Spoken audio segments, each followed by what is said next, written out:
তুমি জিতে দেখাও তাদেরকে যারা তোমার হারিয়েছে।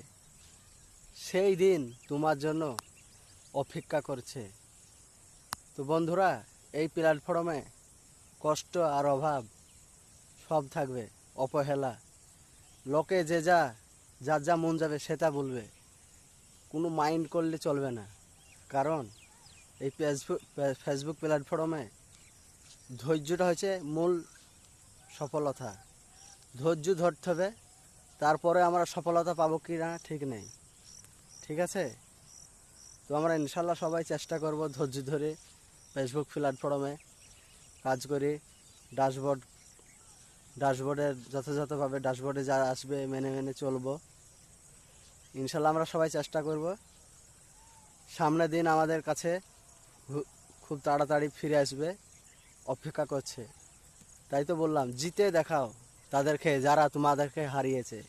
সেই দিন অপেক্ষা করছে। বাই বন্ধুরা, সবাই ভালো থেকো, সুস্থ থেকো। কারণ আবার পরের ভিডিও দেখা হবে নেক্সট।